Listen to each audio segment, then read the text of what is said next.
My head is killing me. What the hell did I drink last night and was it even legal? Even reaching my hands up to touch my head hurts. That's the telltale sign of a full-blown, massive, mega explosive hangover. Well worth it though if you ask me. I needed that in my life, and suggesting by the boxes on the side of the bed and the water running in the shower, I was winning in more ways than one last night. Party! Ooh, I need to lie back down before my stomach decides to give me a different type of party. Last night, what a roller coaster. My husband and I have an epic fight. I storm out, end up in the club, take shots with a familiar, unfamiliar stranger.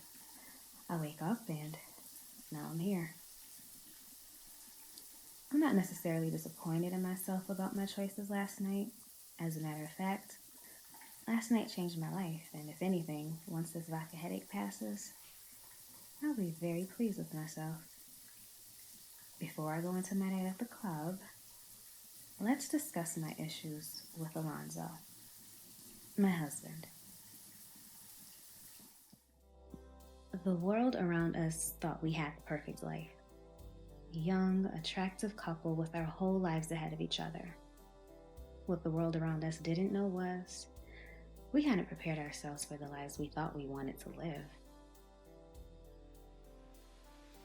Alonzo and I had been together since we were 15 years old and married since we were 18.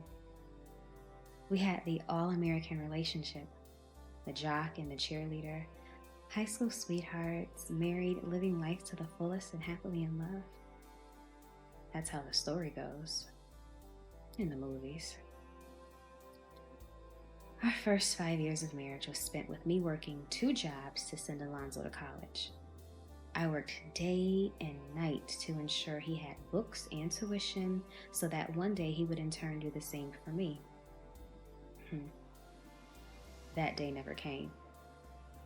When Alonzo graduated from college, he told me he needed to begin his career and he wasn't going to waste his money on educating me.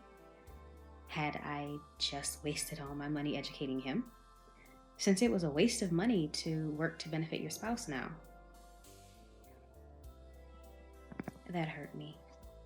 And to be honest with you, I probably haven't loved Alonzo the same since. Till this day, our parents see us and think we are what they all wanted us to be. The deception of perception. Anyways, what were we fighting about this time? After 15 years of marriage and with the frequency of our arguments, they just seem to run together on me from time to time. Let me think about it. No. Yeah. We were fighting about the fact that making money is more important than spending time with each other. Being an independent artist, I spend a lot of time in the studio, but I seem to make it home every night for dinner, yet my husband, with the 9 to 5, can't seem to beat me to the table.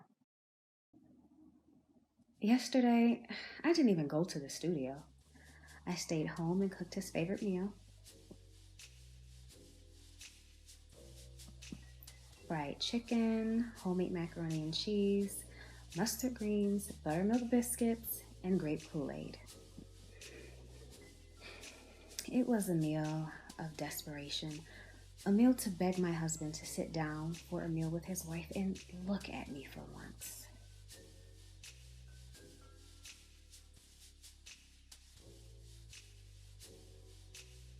I even sent him an iMessage via our identical iPhones with a picture of the meal and a little note. 6 o'clock came and went. 7 o'clock, 8 o'clock, 8:30, and then 9. I was sitting at the dinner table looking like a damn fool with cold-ass chicken and stinking-ass collard greens when he came strolling his inconsiderate ass in the house at 9:15. You could have called Alonzo. You should have ate. Had he lost his mind? You should have ate. I made this dinner for you, fool. You You damn right I should have ate, and I should have cooked the meal I wanted to eat. I don't even like fried chicken. That was it. I just snapped. We argued for 2 hours straight, yelling and screaming so loud the pictures on the wall shook from pure force of our voices. You spend all your time at the studio. What do I need to come home for? Your husband. My husband? We couldn't possibly be talking about the man who came home over 3 hours late and didn't have the decency to text his wife to give her a heads up. We're not talking about that man. He wouldn't have the audacity to ask her to do anything with the way he's been acting lately. I don't have anything else to say to you. I have nothing else left to say to you.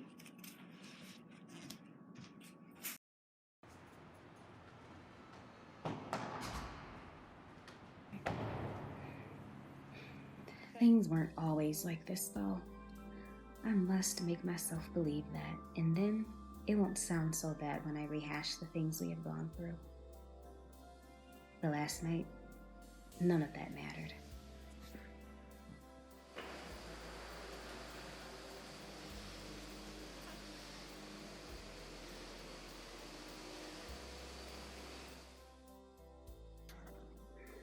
My first stop, the store, just as it was closing, and bought my own freaking dress. It fit so tight, I was scared to drive in it for fear that it would split right down the middle once I sat down. I bought a stellar pair of heels that made my legs look like I'd been in the gym for the past 15 years as opposed to this farce of a marriage. My hair was already curled from dinner, so I pinned it up real cute. Stopped by Walgreens, bought some lipstick, stick-on eyelashes and mascara, and I went out. When I first walked in, I was uncomfortable. I felt old and outdated. I am only 33, but I haven't been in a club ever, so to be in one under these circumstances was a bit much for me, so I had to retreat to the restroom for a moment. When I came out of the restroom, I noticed my unfamiliar stranger at the bar.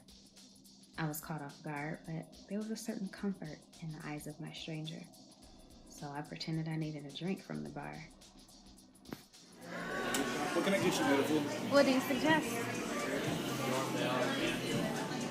I got something for you.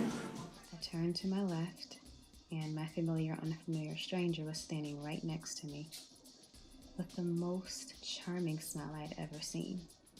Oh, yeah? 2 kamikaze shots, please. Make hers a double. I didn't know what that meant. I know now by the size of this headache, but last night I drank 4 of those bad boys. We laughed and drank and laughed and played pool and laughed some more. I hadn't smiled that much since I was in high school. Wow. I hadn't smiled that much since I was in high school. That's the first time I'd ever admitted that. Reality ever just smacked you dead across the face? Last night was such innocent fun that it led to this morning.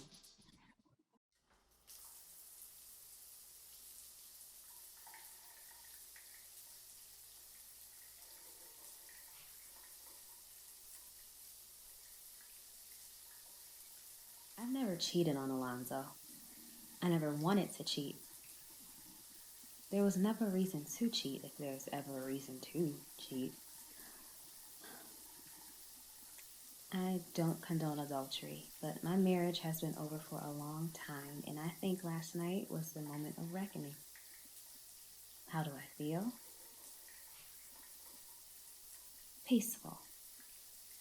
I am in a state of euphoria that I have never experienced. I am 33 years old, and for the first time in my life, I feel wanted and beautiful, and for the most part, important to someone other than myself. My unfamiliar stranger took me to a place of intimacy that I only seen in movies. A place of intimacy that gave me an out-of-body experience as I watched myself enjoy myself, and watched myself let go of all inhibitions and allowed myself to be myself. I allowed myself to be myself. Many people do not understand this concept, but it is something that many struggle with on a day-to-day basis. And until last night, I didn't realize it was one of my struggles as well. My familiar, unfamiliar stranger took me to a place of self-awareness through intimacy that allowed me to remove all stigmas about myself and be myself. So how do I feel? I feel grateful. I feel appreciative, and I feel lucky. But what's next? Now I have to battle myself after I just finally found myself. Do I leave the comforts of my unhappy, unsatisfying lie of a marriage? Do I go home and admit to my husband that I allowed myself to give myself to a stranger, and through this chance encounter, I have made the decision that marriage is no longer needed, and I'm going to be happy with my familiar, unfamiliar stranger? Do I call my mother and tell her the truth about my marriage, my life, and who my marriage made me? There is a cost to wanting to be happy. There is a cost for going against the grain. There is a cost for change. My cost: shattering the lies, and trust of all those that I've involved myself in the past 15 years. Am I willing to pay that cost to be happy? You're awake. Good morning, beautiful. For that smile, for that greeting, for her, I'll pay that cost. It's all about the sand between our toes. Waves ebb and flow. Time is moving slow. Moon is sitting low. Baby, let me know. Can you feel the ocean? It's all about the sand between our toes. Waves ebb and flow. Time is moving slow. Moon is sitting low. Baby, let me know. Can you feel the ocean? Yo, can you feel the ocean now? Yeah, I'm open now. And the vibe got me feeling like I'm floating now beside the open sky with you right by my side. And yeah, we hand in hand. You always down to ride with me. And you know that's rare. And you know I'm there. Lately I've been feeling like I can't feel it all until you made me feel like you care. And yes, I do stare under starless skies. Find hope in the center of your eyes when the sunrise. Break down when I cry and it's real talk. When I think too deep, gotta chill. I need you to introduce me to what lies inside and what you think and I the same wavelength. We intertwine despite the complexities, because the love is free, the universe is ours, it belongs.